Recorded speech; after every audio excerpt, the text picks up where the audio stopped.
Hello and welcome to the after show of the Paid Search Podcast. I am Chris Schaeffer, the co-host, and joining me as always is my partner Jason Rothman. Jason, What's up, Chris?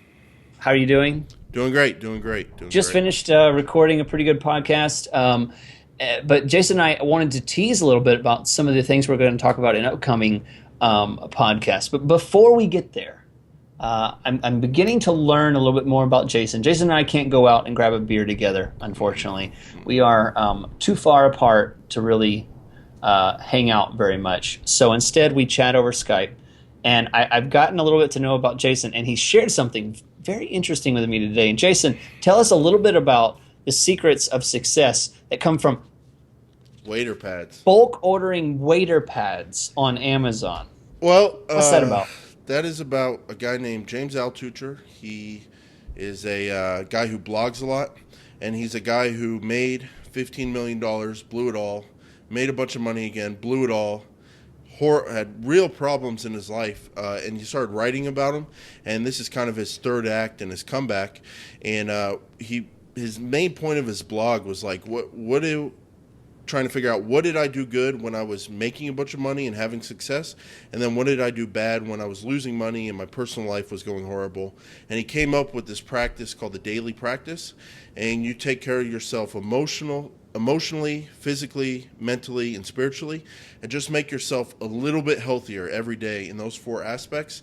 And the place where the waiter pad comes in is called it's called building your idea muscle. And every day you write down 10 ideas, and you treat your brain and idea creating just like a bench press, just like building a muscle.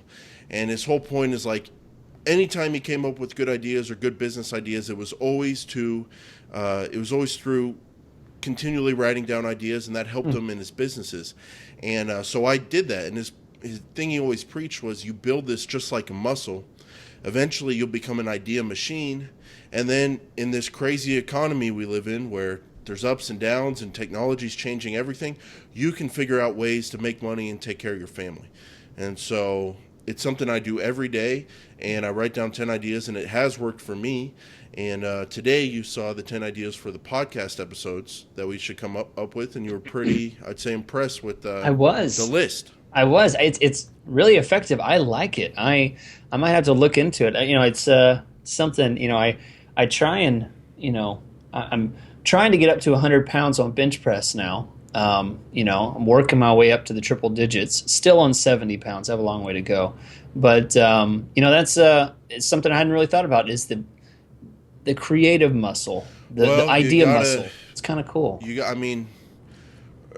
In the 50s or whatever, you get a job at a factory and everyone's happy and people make money. But now we're competing with Chinese over in Asia, and it's a worldwide economy, and it's super competitive, and technology's changing everything. And to me, it just helps me kind of stay one step ahead of everybody and come up with ideas. And even if 99% of them are bad, throughout the year I'm creating over 3,000, I think, 10 times 365, 3,600. And if 1% of those are good ideas, I'll be doing some good things. So that building the idea muscle, and it just gives you confidence in life, because now we have a podcast and we got pressure to come up with something to say for 52 weeks a year. And you got to be creative. Well, right. Speaking of that, so part of your brainchild here is the myths of AdWords, and I think we both have some pretty good things. And Jason, I'll let you take the first one.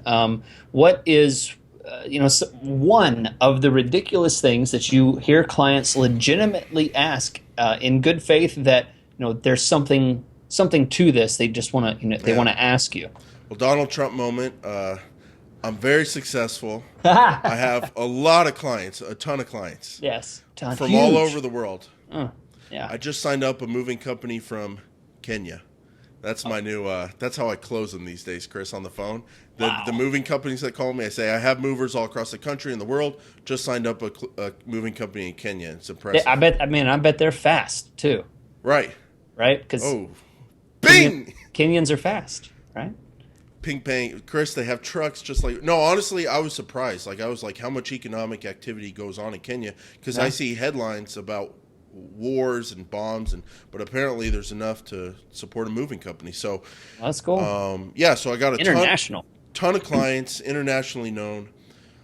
And so I talk to a lot of clients throughout the week, and I hear a lot of the uneducated things about AdWords from my clients. And to be fair to them, they're running their own businesses.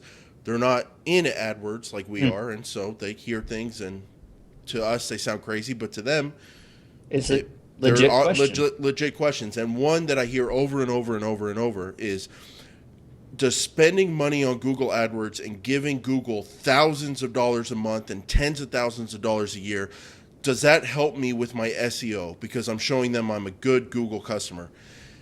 The answer is 100% no. No. Wait, no. Now, in everyone's little small business minds, and they think, okay, I'm doing good for you, do good for me. I'm giving you tens of thousands of dollars a month. Throw me a bone here, Google. Let me show up higher in the rankings. Yeah. I'm a good AdWords customer. It doesn't work like that.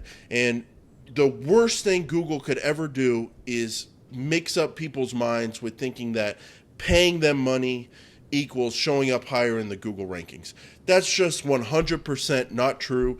There's people out there that aren't going to believe us, Chris. They're going to say we're naive. This is a public company. They're trying to make as much money as possible. And my answer to them is, you don't be naive. Google has the best cash cow in business in the world right now. That's my belief. They have search advertising. They make billions of dollars a year in profit. And getting mixed up with any kind of thinking that giving people beneficial search results because they spend money on AdWords, if that gets mixed up at all, that's going to really hurt their business model and hurt the trust that we put in Google. With great power comes great responsibility. We put a lot of trust in Google, and they help all of our lives because they give us a great search engine. They are so smart, and they're smart enough not to mix up search and advertising at all. So I would say with 100% confidence, and they'll tell you this, and I believe them 100%, paying money to Google through Google AdWords has 0% impact on your organic search rankings. Yep. And that's something that needs to get hammered home with people. And it's a myth that people don't, they think the opposite, but that's just a myth. And we're here to correct that myth. Paying money to Google through Google AdWords has 0 impact on your search rankings. Stopping your AdWords has 0 impact on your search rankings. Pausing your AdWords, lowering your budget, it has 0 impact on search rankings. Organic search results and Google AdWords are 100% separate entities, and they are not mixed up at all, and we need to squash that myth. Yep. So, good answer. Yeah. Good. Yep, totally. And it's something I've heard as well. So I'll jump over to my question that I get a lot. And people are surprised. They assume that this is true. They don't necessarily ask because they just assume that privacy and Google and the amount of information you share on Google is just something Google has. So immediately when you click on an ad, they assume that your private information is compromised, and there's a lot of information that you are sharing. So basically what people assume, what the actual myth is that somehow as an AdWords advertiser, you are privy to private information about people that are coming to your site from Google. Those paid ads somehow suck name, location, device information, age, gender, race, ethnicity, all that kind of stuff. Email address. Yeah, it pulls. Yeah, there you go. Clients all that information. How much you make per year? Are you married, single? That kind of stuff. The fact is, very little of what I just said is available through AdWords. Actually, I don't think anything I said is available through AdWords. Right. The fact is, if you want information about age, gender, ethnicity, income level, you have to ask the person on your website. You cannot get that information through any kind of tool. Google does not provide that information. The only way that Google knows anything about that is when you enter that information into your Google account profile. So when you sign up for an account, you say male, female, age, all that kind of stuff. That's what they know. The difference is Google houses that information internally. Right. They do not share that information with advertisers. They do not share that information with websites. They only share whatever websites can gather as the person is as the person's navigating the site. So if they navigate the site and they fill out a form that has that information, then you can have that information because they give it up to you. But Google does not. Yeah, Google does not share that information. So what's really crazy, and a lot of people don't realize, is AdWords itself provides very little data about the person. The only thing you're really going to get is that this person is located in this area or around this area. Right. Really, the most specific you're going to get is a zip code, which is really not very specific. And then you're going to get the time of day, whether they were on a desktop, laptop, a desktop, a tablet, or a mobile device. Right. So we're still not very specific. And the time of day of the week that they clicked on. Right. That's about it. Right. Other than that, there's really nothing you can gather. So when a boss or a client goes to their AdWords manager and says, hey, tell me everything you know. I want to know who that unique person was that converted.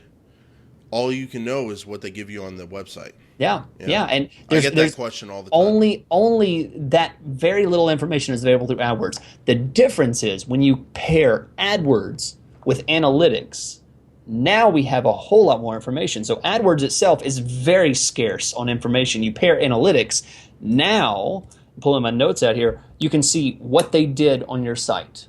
Right? We can see the path that they went through. How many times did they click? How much time did they spend on the site? Who they are. You can see. You can. Well, I take that back. Not really who they are, but more about what device they used. What internet provider they're using. Internet provider. Yeah. Was it an Android? Was it an Apple device? What type of browser were they using? Stuff like that. The time on site, how many minutes did they spend or seconds did they spend on your site? That kind of information. So still, not a name, not a gender, not an age, none of this stuff. When you hear people talk about privacy on Google, it is not because they've clicked on an ad or clicked on a link and Google shares that information with an advertiser or a website. When you talk about privacy on Google, what people are talking about is the fact that you fill out your profile. Then Google houses that information. What do they do with that information internally? Right. Not who they share it with different advertisers. That's not the case. So the sad news is, and good news, honestly, is that Google is very careful with that information. Yeah, great power, great responsibility. And I think probably Facebook is the same way, where Facebook knows everything about you, who you are, to the name and all that kind of stuff. And Facebook, people advertise on Facebook, and I'm not as familiar with that, but I highly doubt that Facebook gives the actual user to the advertiser. I would hope not. It's the most perfect form of advertising if we could get that information, but as soon as anyone crosses that line, there's going to be privacy issues, and the whole thing would be in trouble. So it's not worth risking the scrutiny from the public and from the regulators just to get a little bit of more information, because it's good information to have, but it's like if it got down to that level, people would probably not want to use Google or Facebook. Yep. Yeah. Well, thanks, Jason. Cool myths on both sides. I hope this is useful to people that maybe have some misconceptions. This is really the teaser of what we will be going over in future podcasts of Paid Search Podcast. So thanks for watching the After Hours show, or After the Show show. I am Chris. This is Jason. We appreciate you watching, and we will see you guys next time.